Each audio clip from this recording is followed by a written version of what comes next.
스토리텔링 성경 마태복음 제7장 예수님의 산상설교 세 번째입니다. 소제목입니다. 남을 판단하지 말라. 예수님이 베푸신 가르침의 꽃이요 면류관이라고 할 수 있는 산상수훈. 그 산상수훈은 마태복음 5장부터 7장까지 3장에 걸쳐서 기록되어 있습니다.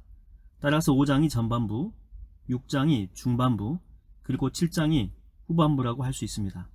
이제 어느덧 후반부에 이르게 되었습니다.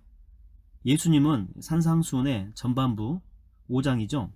여기에서는 천국 시민의 기본 자격에 관해서 가르치셨고, 중반부였던 6장에서는 천국 시민의 신앙생활, 구제, 기도, 금식 등과 같은 일상생활과 또 물질관, 가치관에 대해서 가르치셨죠. 그리고 이제 후반부 7장에서는 예수님은 천국 시민된 자가 주의해야 할 사항들에 대해서 가르치십니다. 주옥 같은 말씀들을 한번 들어보기로 합시다. 여러분은 남을 판단하지 마십시오. 그리하면 여러분도 판단받지 않을 것입니다. 여러분이 남을 판단하면 여러분 또한 하나님으로부터 판단받을 것이고, 여러분이 남을 저울질하는 대로 여러분 또한 저울질 당할 것입니다.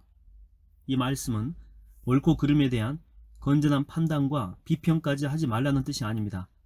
여기에서 판단하다라고 하는 말은 심판하다, 정죄하다라고 하는 그런 뜻을 가지고 있죠.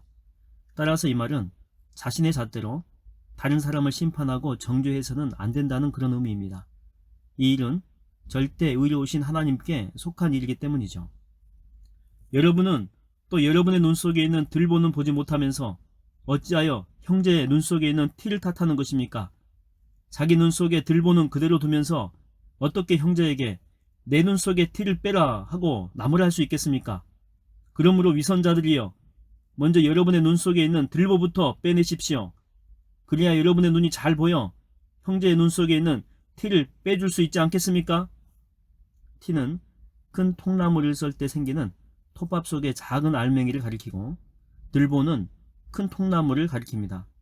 이런 배경하에서 여기서 티는 그리 중요하지 않은 작은 흠을 가리키고, 들보는 대의나 진리를 손상시키는 크나큰 허물을 가리킵니다. 따라서 들보를 가진 사람이 티가 있는 사람을 판단하고 나무라는 것은 어불성설이요 자가당착입니다. 여러분은 또 거룩한 것을 개에게 주지 말고 진주를 돼지에게 던지지 마십시오. 돼지는 발로 진주를 짓밟고 돌아서서 여러분까지 물어뜯을지 모릅니다. 여기서 거룩한 것과 진주는 하나님의 구원 계획에 담긴 복음을 상징합니다. 그것은 무한히 가치 있는 값진 것이죠. 개와 돼지는 그처럼 값진 것을 알지 못하고 함부로 짓밟고 비우는 자들을 상징합니다. 복음이 누구에게나 활짝 열려있다라고 해서 그것이 값싼 것이거나 함부로 취급당해도 좋다는 뜻이 결코 아니다라고 하는 그런 뜻입니다. 소제목입니다. 구하라, 찾으라, 두드리라. 여러분, 구하십시오. 그러면 받을 것입니다. 찾으십시오. 그러면 얻을 것입니다. 두드리십시오. 그러면 열릴 것입니다. 누구든지 구하면 받고 찾으면 얻고 두드리면 열릴 것입니다. 바람직하고 적극적인 기도 자세가 점층적으로 강조되고 있습니다. 1단계 구하라는 말은 확신을 갖고 자신의 소원을 하나님께 아뢰는 행위입니다. 2단계 찾으라 라고 하는 말은 하나님께 간구한 것을 이루기 위해서 자신의 삶 속에서 땀 흘리며 꾸준히 노력하는 행위입니다. 3단계 두드리라 라고 하는 말은 간구한 것이 당장 이루어지지 않더라도 포기하지 않고 소망 가운데서 끝까지 인내하는 행위죠. 이제 예수님은 비유를 들어서 기도 응답에 대해서 한층 더 강조하십니다. 아들이 빵을 달라고 하는데 돌을 줄 아버지가 어디 있겠습니까? 아들이 생선을 달라고 하는데 뱀을 줄 아버지가 또 어디 있겠습니까? 아무리 악한 사람일지라도 자기 자녀에게는 좋은 것을 주려고 애쓰는데 하물며 하늘에 계신 여러분의 아버지께서 자신에게 구하는 자녀에게 어찌 좋은 것을 주시지 않겠습니까? 빵과 돌, 생선과 뱀. 비슷하게 보이는 두 부류의 물질이 비교되었습니다. 그런데 빵과 생선은 좋은 것을, 돌과 뱀은 나쁜 것을 상징하죠. 그런데 놀라운 것은 감히 비교조차 할 수 없는 악인과 하나님이 대조되었다라고 하는 것입니다. 그런 악인조차도 자기 자녀에게는 좋은 것을 주려고 애쓴다면 하물며 하나님이야 더 말해 무슨 소용이 있겠습니까? 이제 예수님은 아주 유명한 말씀을 하십니다. 여러분은 남에게 대접받기를 바라는 대로 먼저 남을 대접하도록 하십시오. 이른바 황금률로 잘 알려진 말씀입니다. 여기에서 남에게 대접받기를 원하는 대로라고 하는 그 말은 대접한 만큼 대접하기를 하는, 그러니까 매우 타산적으로 똑같은 양만큼의 선행을 하라는 뜻이 아니죠. 이는 본질상 이기적인 존재인 인간들에게 자기가 타인에게 기대한 만큼 타인도 자기에게 기대하고 있음을 각성시키는 말입니다. 이 가르침의 요점은 아무런 이해타산 없이 자신이 먼저 다른 사람에게 적극적이고 능동적인 사랑의 행위를 베풀라라고 하는 것입니다. 이처럼 이해타산을 따지지 않는 능동적인 사랑의 실천, 이에 대해서 예수님은 밝히 말씀하십니다. 이것이 바로 율법의 가르침이고 모든 예언서의 본뜻입니다. 소제목입니다. 좁은 문으로 들어가라. 여러분, 좁은 문으로 들어가십시오. 멸망으로 이끄는 길은 넓고 그 문이 커서 그리로 들어가는 사람들이 아주 많습니다. 그러나 생명으로 이끄는 길은 좁고 그 문도 작아서 그곳을 찾는 사람이 아주 적습니다. 넓은 문과 좁은 문, 넓은 길과 좁은 길, 멸망과 생명, 많은 사람들과 적은 사람들, 두 부류의 대조적인 사실이 비교되었습니다. 많은 사람들이 넓은 길을 따라 넓은 문으로 들어가는데 그 길은 결국 멸망에 이르는 길입니다. 그리고 적은 사람들만이 좁은 길을 따라서 좁은 문으로 들어가는데 그 길은 결국 생명에 이르는 길이라고 하는 그런 가르침이죠. 그렇다면 사람이 마땅히 걸어야 하는 그 길, 곧 생명에 이르는 길은 왜 좁고 왜 적은 사람들만 찾을까요? 영원한 생명이 있는 천국문으로 행하는 길은 세상의 부귀영화와 세속적인 쾌락을 추구하는 인간의 본성과는 달리 자기 부인과 십자가 고난이 있는 길이기 때문입니다. 소제목입니다. 열매를 보고 그 나무를 안다. 여러분, 거짓 선지자들을 조심하십시오. 그들은 양의 탈을 쓰고 여러분에게 웃으며 다가오지만 그 속은 굶주린 일대와 같아서 여러분들을 찢어 삼키려고 합니다. 참나, 양의 탈을 쓴 거짓 선지자들을 우리가 어떻게 구별할 수 있단 말이야. 이 같은 무리들의 생각을 읽기라도 하신 듯 예수님은 곧장 이어서 거짓 선지자들을 분간할 수 있는 비결을 일러주십니다. 열매를 보고 그 나무를 알듯 그들의 행동을 보면 그들을 충분히 분간할 수 있습니다. 자, 생각해 보십시오.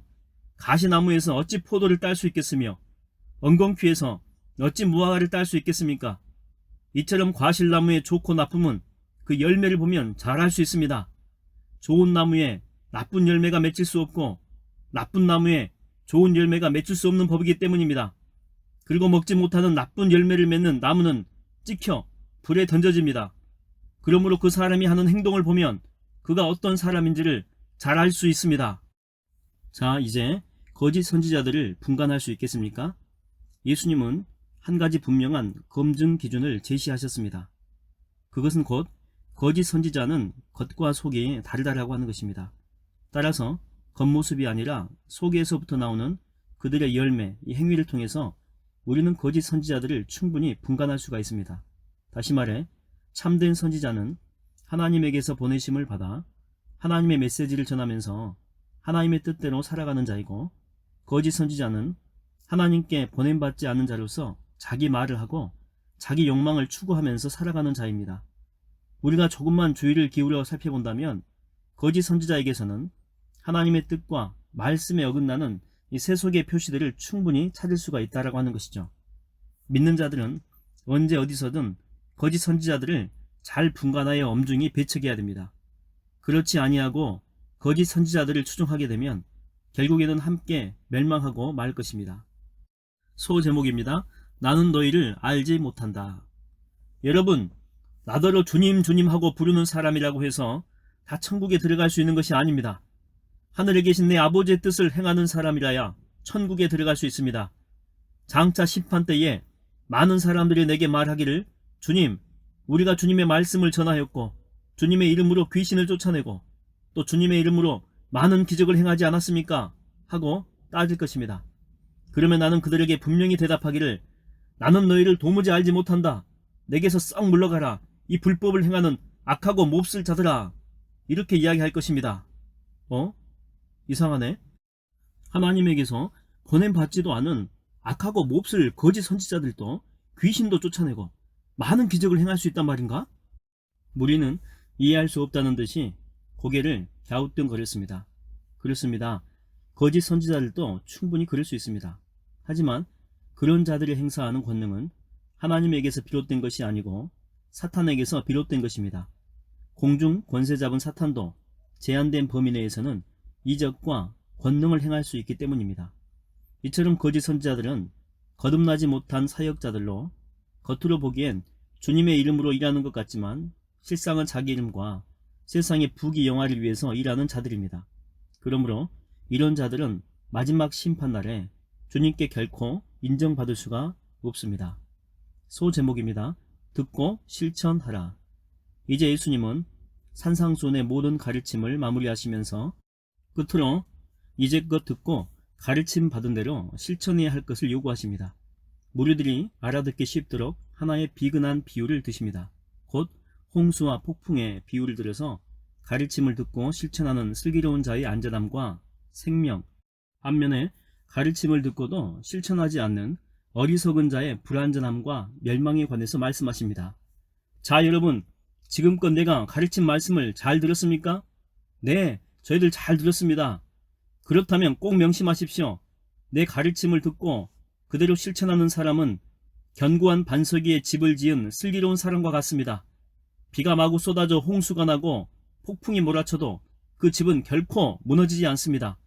견고한 반석 위에 집을 지었기 때문입니다. 그러나 내 가르침을 듣고도 실천하지 않는 사람은 모래 위에 집을 지은 어리석은 사람과 같습니다.